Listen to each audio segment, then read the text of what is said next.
Hey guys, welcome to another Civilization 5 gameplay, and this is going to be a little bit different.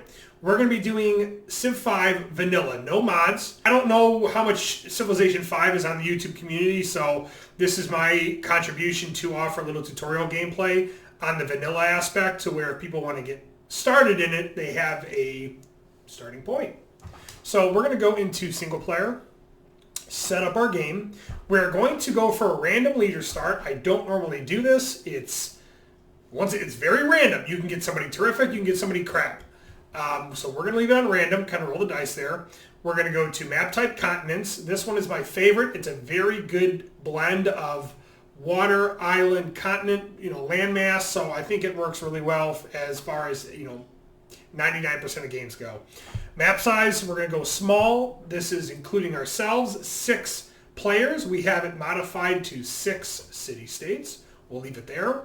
We're going to go to the hard difficulty, obviously adjusted as needed. You have Settler for learning the game, Chieftain for beginner, Warlord for easy, Prince for normal, King for hard, Emperor for very hard, Immortal, and then Deity, or Deity. And then here is our game pace. This determines how quickly the research, the production, everything goes. I would highly recommend starting in standard. This is the default pace, and it also is a good way to begin learning the game. Epic and Marathon slow it down to a turtle pace, and then quick is like a rabbit sprint. So I play on quick, but recommend starting standard. Going into our advanced setup, we have a couple things here of note. We have obviously our type, our size, level, difficulty, game pace, and we have game era, which allows us to start or choose where we start technologically speaking in the tree. I always start at ancient era. I enjoy playing the game from start to finish, and that's just something personal preference. World age, temperature, rainfall, and sea level. Temperature is going to kind of determine whether or not you have like a lush plains or a desert or arid. Rainfall will determine, rainfall determines whether it's arid or wet, so like jungle or desert. But temperature will determine a couple things. I'm not entirely sure on that one. The world age will change certain geographical formations, I suppose, and then sea level will determine how much land or how much water resides. I always recommend having resources as abundant. I think the standard vanilla one is very chintzy. The victory types come in 5 different flavors. Time, just outlasting your enemy and building the best empire. Science, which is in the modern era where you build a rocket, and I think basically go to the moon. I almost never do that one. Domination, wipe everyone out. Cultural, have the strongest culture, the most policies, and just infect everyone else, for lack of a better term. And then diplomacy, where you are recognized as the leader of the World Council. A couple advanced game options to take note of is max turns. Let's say you only enjoy playing to the Renaissance era. That typically takes 100 turns. Well, set 100 turns. Let's say you can only play for 30 minutes. Well, if you know each turn takes a minute and you want to go 30 turns, go 30 minutes. 30 turns for 30 minutes. Just something like that. I typically don't do it much because I don't see a point, but I'm sure there are applications that people would think to use it for. Policy and promotion saving, if you don't have these checked, if you are able to select a policy, the game will pause essentially until you do. It will not allow you to progress turns. Same for a promotion, and I don't like that. The complete kill feature essentially is if you have this checked from your opponent's last city to their last fishing boat, you need to kill every single thing they have. I don't like this. It's very tedious. The Ancient Ruins, I never take this because I generally play modded, so I have the mod that allows me to take the bonus I want, so there'd be no reason for that. No Barbarians, I would recommend this while you're learning the game, only up until a certain point. The No Barbarians is a good thing to play in a more peaceful setting, but the downside to that is that also the AI doesn't have barbarians attacking them, so they're more likely to spread a lot of cities a lot quicker. So as soon as you kind of get yourself a little comfortable, turn the barbarians back on, learn to adapt to them, learn to adjust your strategy to counter them, because they'll also be countering the AI, and I think that's very helpful. The no city raising essentially only allows you to either own them or create puppets. You can't destroy them. I don't like doing that. I don't like having too many cities. I just don't like it from a visual aspect. The no espionage, which we haven't discussed too much, but there's a spy mechanic and no espionage turns it off. So if you feel like you're getting overwhelmed or if you want to learn the game at a slower pace, feel free to turn that off until you get comfortable or interested in using that. The one city challenge is something I used to do, not by clicking this, but I just used to do it. It only allows the human players to ever own or build one city. Typically wouldn't recommend it.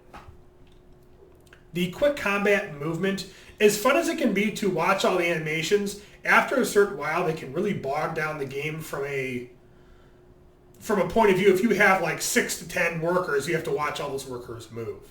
If you have 6 to 10 ships, you have to watch not only all those ships move, but then you have to watch the animations on how they fight. For some people that's really enjoyable. For me, once again, I'm probably in Discord with some friends, or recently I've been recording, and even on quick movement and combat, my 2 videos have gone about an hour and a half to 2 hours. So I feel like for me, I want to save some time. And then Raging Barbarians, I love this. I have mods that remove the experience cap because there is, in the vanilla game, there is an experience cap that allows you to farm only so much experience off the Barbarian AI before it says, okay, you've leveled up enough, we can't just let you have infinite experience, it's capped. So now that I have that cap removed, I like to turn on Raging Barbarians so that way I can farm higher level promotion units, and it's just a fun little niche, and it's a nice offset because I like to consider myself an above average player in terms of playing against AI, and I want an additional challenge, and as sweaty as it can get sometimes with these barbarians, I think that gives me the challenge I'm looking for. So the last one is random personalities. There are certain personalities queued to some of the civilizations. Like, it's a bit of a meme, but India is usually pretty bloodthirsty. I don't know if it's ever been patched because I've never really read the patch notes. It'll remove the assigned personalities that traditionally lie with those civilizations. So we're all set to go, and we're going to launch into our vanilla civ game. So we got Pachacuti of the Incan Empire. Not one of my favorite civs, kind of crapola compared to what I think some other civs might be better at. That being said, he does have a couple bonuses here that are not only unique per se, but actually extremely helpful. His units ignore the terrain costs when moving into any tile with hills. So what that means is if I move here, this is a 1 unit tile. If I move here, this is like if I were to move on this hill tile normally, it would have costed me 2 points and I would have had to stop moving. But because this guy's civ has that bonus, I'm able to traverse those hills and mountains, traverse those hills more effectively than my opponent. We've got our city founded, which I should have watched that mechanic, but you're able to found a city with your starting settler in vanilla, and you do get one warrior. We're going to do monument first. So I'm going to retrace my steps a little bit. So we founded our city, and we are going to select our first production. We're going to click on our city. We have this icon pop up. It reveals a couple different things. Our city name that we can rename.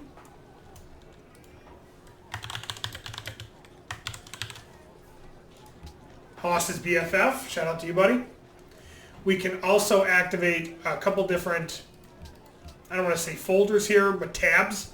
One is citizen management. It shows how your citizens are allocated to work tiles and what these tiles offer. The 3 water tiles offer a green dot, which is food. You can have 1 dot up to 3 or 4. You can have, and that's 3 or 4 units of food production. You can have a single food dot here, a hammer dot, which is production, which allows you to build. So let me separate it that the food is just the food and helps you grow, and the production is the production and it helps you build things. So there is a difference between the two. We have this citizen management, which allows us to allocate our focus towards several different things and also avoid growth. Once you reach a certain threshold, your citizens will start to accrue unemployment, which is not a good thing, because it'll affect your happiness, which we don't want negative happiness. We're going to leave this as a default. We are not going to select this. We're going to expand this, and this will show us the wonders we have built. At this time, we only have a very base wonder. In this top left, it shows how many citizens we have, which will allow us to work more and more tiles. It shows us our production level. And in this bottom hexagon, it'll show us that in 10 turns, we will grow into this tile. Bottom left is our purchase and our production queue. We can add more things to our queue, which we will not do, but you have your units tab and your buildings tab. And further down, you'll have a wonders tab, and underneath that, you'll be able to eventually, through research, produce either gold or research. We're going to open our research tab. We finished agriculture, which is the base research. We're going to go into pottery next. I think this one's sort of the best one to go into. It allows you to grow and get started on the shrine, which leads into your religious mechanic. Come on, give us luck. Give us luck. Not the luck I was hoping for. It gave us a map, which isn't terrible, but... Okay, so what did that one do? I think that gave us culture. So we are going to open our culture tree, and we've got our culture tab, and we have 10 social policies. Well, we actually have 9, pardon me. This last one is an ideology, which will allow us access to a secondary tier, I guess, technically. Yeah, lovely. So we've got a barbarian camp down here. We're going to select a policy here. We're going to do tradition. Tradition, as we look, grants us 3 culture in the capital, and it'll increase the rate of border expansion in cities. So we took that, and our culture per turn went from 1 to 4. You want to try to explore as much of the map as you can, but generally speaking, you're going to want to keep your warriors somewhat nearby to avoid any issues. So we're going to build a scout to allow us to, scout, and then we're going to keep our warrior near our city to protect it. So pottery's been finished. We're going to move into animal husbandry next, on the hopes that once we research animal husbandry, we'll reveal horses on the map, and they might be in one of these 2 squares. We've gained access to our second policy. From there, we're going to do liberty. It gives us +1 culture, and it'll give us a chance to go into citizenship next, which should get us a free citizen. We're going to set our scout, who is a weaker exploration unit, on explore automated. This lets him do his thing. He will try to avoid some damage, and we're just going to hope for the best there. So we did finish animal husbandry. Unfortunately, the closest set of horses is this way, but we also revealed sheep. So we're going to go into mining next, since we have luxury resource pockets of salt, and we want to develop those. 1, because mines give us production. 2, we want the happiness from the luxury resource. And 3, we'll have extra reserves that we can trade away when that becomes open to us. We met Belgrade. We were the first ones to do so. We've received 30 gold. Once again, when you meet a city-state for the 2nd, 3rd, or 4th time, when you're not the first person, you'll get 15 gold. Oh, met La Venta too. We finished our chapel, or our temple, I guess. We're going to go to Granary next. And then we're going to select our Pantheon, which we will do religious settlements, because we want to be able to expand our border growth. A larger city is not always a better city, but it doesn't hurt as far as getting more resources. We're going to do citizenship next. This will not only increase the rate at which we build stuff, but it will give us a free citizen to start. We are going to move him here and get a farm going. And that way, once this finishes, we can then easily rotate him 1 tile over. So we finish mining, and we're going to do writing next. Because he's better suited for fighting in hills because of the Incan bonus, we're going to go to Drill 1 promotion, which increases his combat strength fighting in hills and forests. We're going to put him on healer, and we're going to move him over here. Get our citizens started on the salt mines, and then work on warrior. And we're going to get going on a great library, which is kind of expensive as far as the turns go, but we have to deal with it necessarily.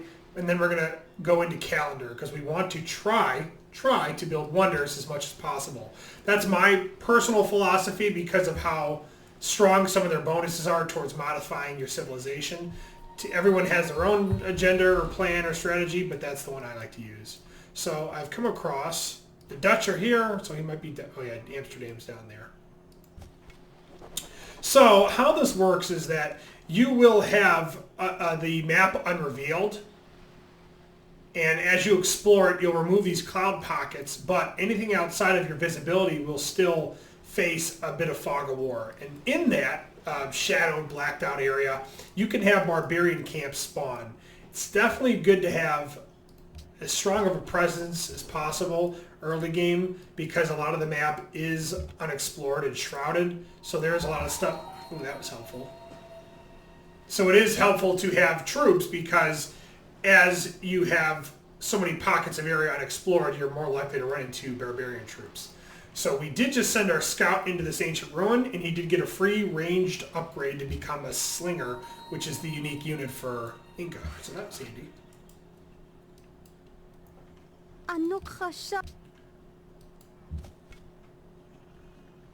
Put him on heal. Put him on construct farm. Move him down. There we go. I'll put him on explore. Heal. Put him to heal. We're going to go into trapping next. Go into another mine. So anytime a enemy unit, whether it's an AI, whether it's barbarian or just a foreign civilization, comes within range of your capital or city, you can use a auto attack to weaken them. And then by doing that, I always recommend hitting with your city first or any ranged troops because then you're less likely to take a lot of damage with your melee troops coming in afterwards. We're going to go into masonry next. Put him here, heal, and move him there. Get a pasture going. We did create the Great Library, which is very handy. So we have a free technology, which we're going to go bronze working next. And we've discovered that we have an iron pocket just north of our border. We're going to go Stonehenge next, excuse me. That way we get a +5 increase to our faith per turn, and that gives us a better chance at accruing enough faith to where we can further develop our religion. Something to keep in mind is the religious mechanic. If there is 2 or 3 or 4 people built a religion before you, you know, Catholicism, Islam, yada yada, there's a chance that you might not actually get the opportunity to do so. And I think it's a very big benefit to your civilization, so it's something you want to try to keep in mind as you're playing to be able to take advantage of that mechanic, because it can add +1 gold, plus this, plus that, as you pick beliefs. So we're in a bit of a pickle here. We've got him down south, we've got him weak there, so we're going to send him there. We're going to double team him, and then we're going to move into philosophy because I want to get the oracle. So we developed additional salt luxury resources, and William of Orange, the Dutch, want to pay us 6 per turn to do that. So I think that's a benefit for us. We'll be accepting that. So we were attacked. We have a promotion here. I think we're going to go Barrage 1 for the rough terrain bonus, mainly because we still have the ability to move up and down with a cheap cost. So I think it's a reason to keep him in that kind of territory. So we're going to strike him there. We are going to take drill 2. We're going to hit that. We're going to heal this. He's going to pillage it. Ooh, he did not pillage that.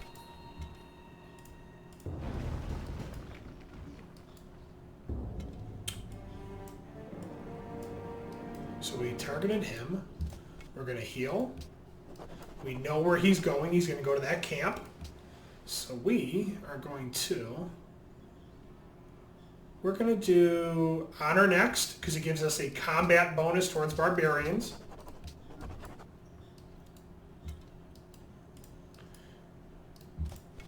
That was, to me, that was worth it. It interrupted his healing, but we wanted to take him out. So we've completed the Stonehenge. We are going to we're going to get another worker going. We are going to add to queue, but we're going to close these tabs, and we're going to go to Temple of Artemis next. The reason for that is it allows us to receive a 10% growth bonus in all cities, 50% production when making ranged units, and it gives us the ability to have +1 culture per turn. So it's 3 in 1 there. And we are on a river. I mean, not to sound cheesy, but it's a river divides the land. So until you research bridges, which comes in. This is the way to open your technology tree. So when you're done researching here, click on this, open your technology tree, and this will allow you to see from the very start all the way to the end of the map. So we need to get to engineering to allow bridges over rivers. And that's a benefit because as you develop your land and run into more rivers, it takes like a full turn, technically speaking, to get across the river in most cases. By building a bridge, it allows us to speed up that movement and we'll be much more satisfied with taking care of any of our objectives. So now we've entered the classical era. We progressed one full technological era. We're going to move him here, sling him from a distance, hit our research finished, and we're going to go into the wheel.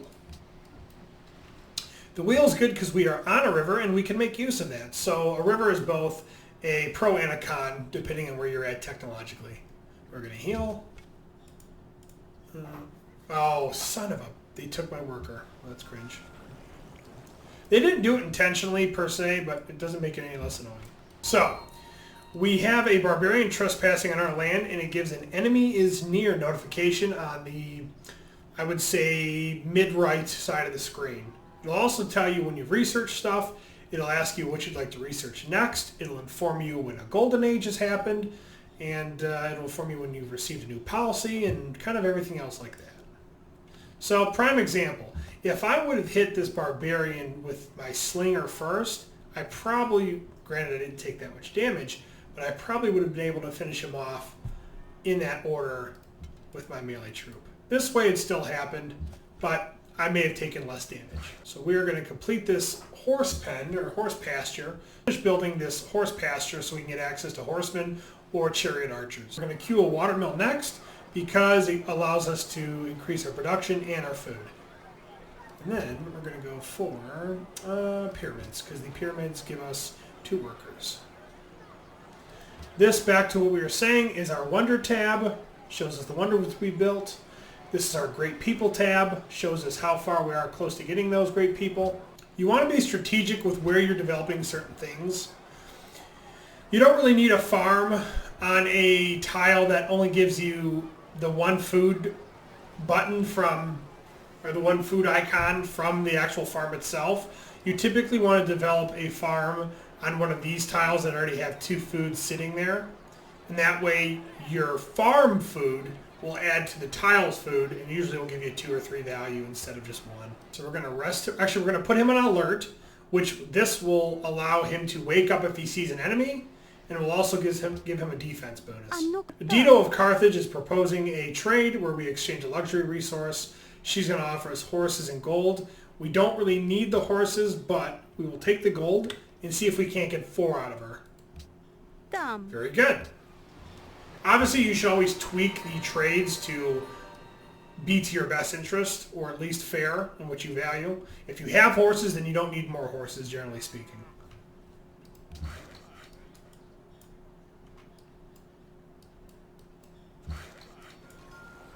Food. We're going to go for a horseback riding. We're going to send him north to discover this. That's a city-state quest. We're going to send a second guy up there. You're going to have small wonders on the map, sort of natural wonders essentially. This is the Fountain of Youth, worth 10 happiness if your city takes it over, by essentially like growing your borders to include it. Is there any other ones in this one? Doesn't appear so. We're close to getting a new city. I think we'll find one probably in this area. Another policy, which we're going to take representation. That way, each city we found will increase the culture cost by less. So as you take more policies, this culture cost goes up. When you found a city, it goes up quite a bit. So that's a way we can take this policy representation to minimize that effect. We're going to develop a mine here for the strategic resources. We blast it through that archers. And we're going to move on to construction next so we can upgrade our slinger to a composite bowman. This is an annoying unit. It's a solid hybrid melee ranged. We're going to pull him back, and we're going to wait for our reinforcements.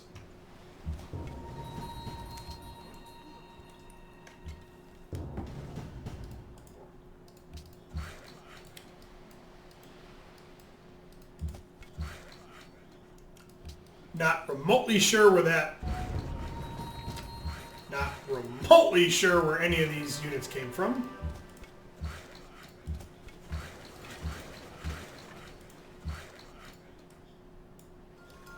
They literally just pop out of nowhere. They maybe... I have no idea. I'm really not sure where these barbarian units come from. I don't see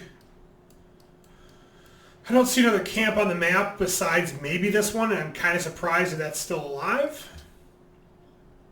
We're going to go for Mausoleum of Halicarnassus next because we have a marble patch we can develop here. And we're going to go into mathematics. Finish that off. Develop that. Send in there to repair this. Upgrade that. Horsemen are faster, so they are able to flank pretty quickly. We have the ability to found a religion, which we'll use this great prophet. Found religion. We are playing as the Incans, so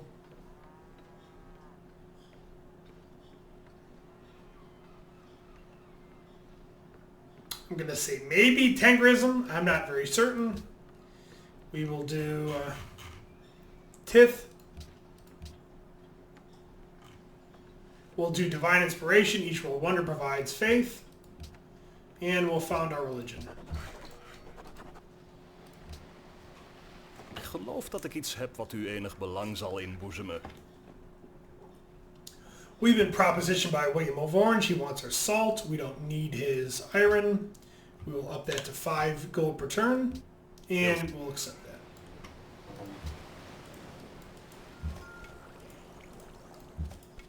Boom, that's finished. And we'll move on to engineering next so we can get the bridges going.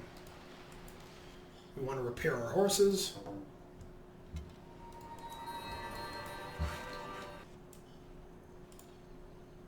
We're going to help him because this guy's an idiot and can't seem to keep his own shit clean. So we don't want his barbarian issue bleeding into ours like it already has. We are going to move here and then clear these forests down to give ourselves production. Boom. We took that nicely and got 16 gold for our troubles. Construct a farm, construct a farm, construct a farm. We kind of knew that was going to happen. Eventually we were going to get beat on a wonder, so it is what it is. We're going to go for Oracle next. Go for Drama and Poetry. And we're going to heal this guy up. Move him back to our capital. Move him to the marble. Develop the marble. Move him here.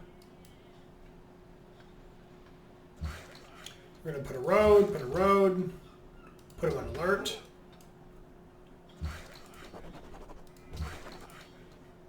Put a road. We're going to go for a collective rule to get ourselves a free settler. We have ourselves a great engineer. We are going to develop him into a manufactory. This takes, it doesn't really double per se, but it adds 3 production. So in this case, on this 3 production mine, it's going to go from 3 to 6. 6 bottom right hand. And it changes the overall look. Well, keep in mind, this will allow us to maintain utilizing our strategic resources, but if you do this on a luxury resource, it will not have the same effect.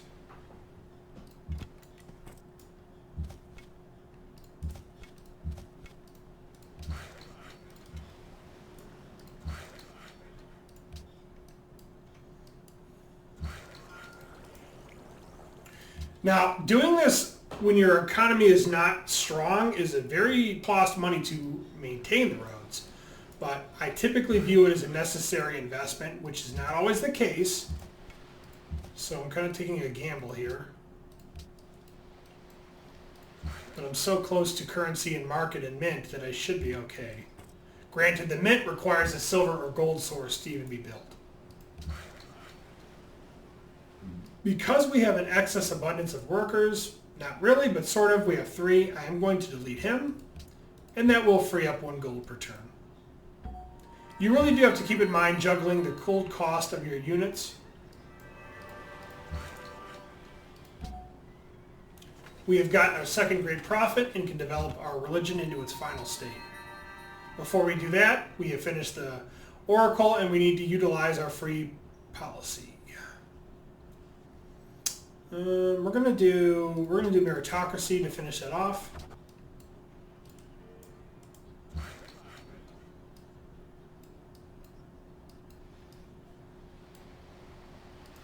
We're going to select our next production, which is going to be Hanging Gardens. We're going to enhance our religion. We're going to do religious community for the bonus production for each follower. And we're going to do reliquary so we can get 50 faith each time a great person is utilized.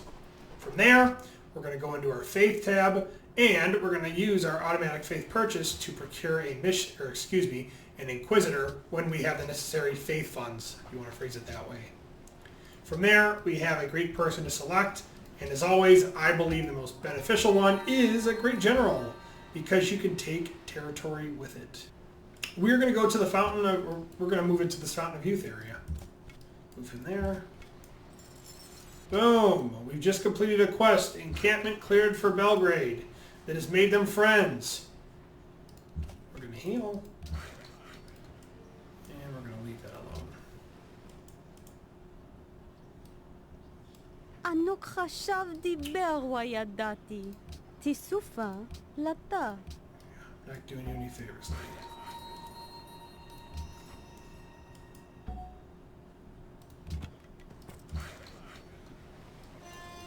We've created a citadel, which is a defensive structure that will give enemy units either on it or adjacent to it tick damage per turn. Any units of yours that sit on this will receive a defensive bonus. Additionally, it also captures any land adjacent to it when you use the create a citadel function. We're going to heal our soldiers, and we are going to found a city here.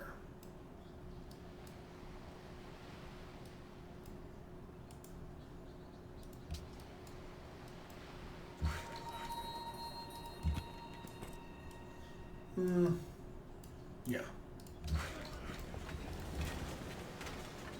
Hunker him down. Complete the connection.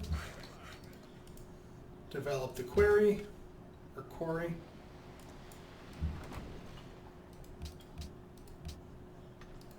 And get our granary, our shrine, aqueduct, monument, and walls built. In this one, we are going to go aqueduct.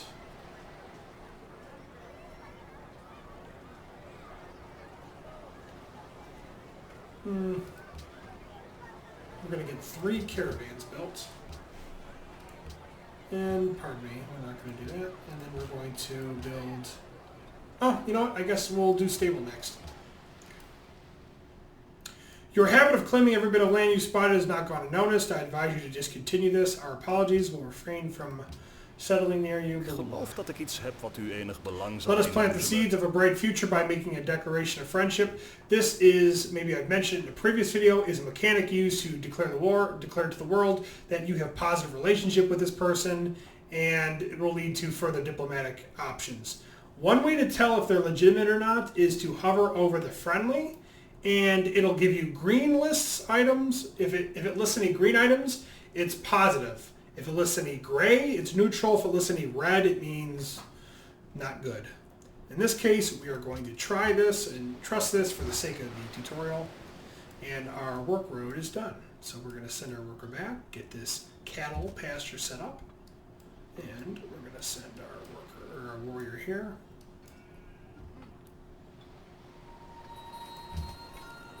And the other guy is going to sit at the citadel there. So we just finished currency. We're going to move to guilds next because we want to be able to build markets to start buffing our economy better.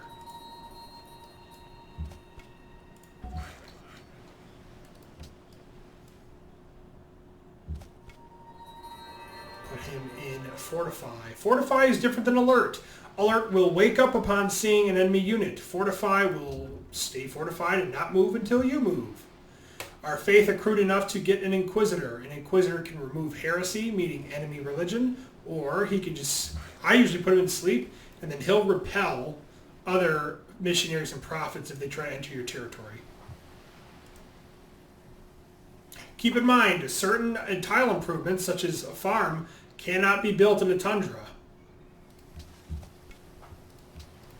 So you have to pick and choose, which means where you settle your city can be important.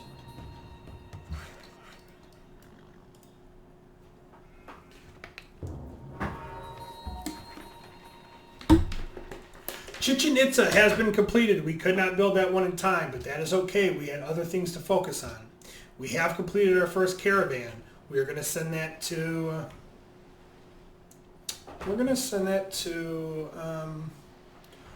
Gades, because we get some bonuses there, or Utik. However you pronounce those. Set him there, put him to sleep. We're not going to open borders at this time. There is no reason for us to do so. Create a mine. Yeah, okay. We got another caravan. Send this one to Amsterdam. Guilds is finished, which we're going to select ironworking, and we're going to build a trading post here. Outside of a 3x3 range, what you work really does not matter. So keep that in mind as I recite these rhymes. We've built our final caravan. We are going to put him to Belgrade. Ik geloof dat ik iets Borders, we're friends, we're cool with that. We got a horseman, which is nice. We're going to station our horseman on this road.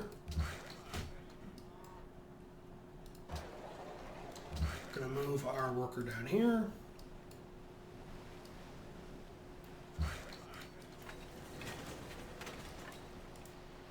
We're going to build a road here. Writers Guild, Artists Guild, Temple, Market, and Walls. We're going to adopt Piety. It allows us to build a wonder.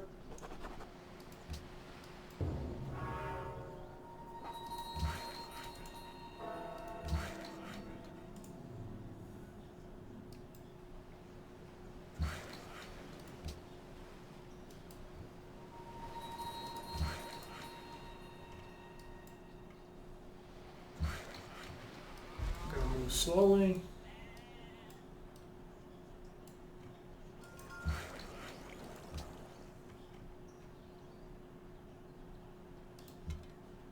We finished theology. We're going to go into civil service.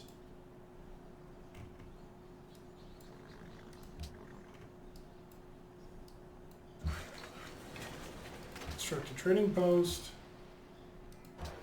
We're going to build the Borobudur, Great Mosque of Jen, and the Hagia Sophia. Collapse our buildings tab. That way our UI user interface is a little bit crisper. We have a great person born. This one's a great writer. We're going to use him for two things. We can create a great work of art, which is temporary, but is a +1 or +2 gold per turn. Or we can write a political treatise, which gives us a chunk of culture. I typically do that because I find they're more beneficial. I'm going to create a fort here. There's really no resource, there's no development but bonus or benefit to developing this into a farm or a market. So I'd rather put a defensive structure here so that I have places to fall back to in the event that I need to fight over my territory. I have a great artist here born, which I can either do a great work of art or I will start a golden age. To me, a golden age is much more beneficial. What that does is it boosts your gold, boosts your happiness, boosts your culture, and so forth. We're going to go aristocracy.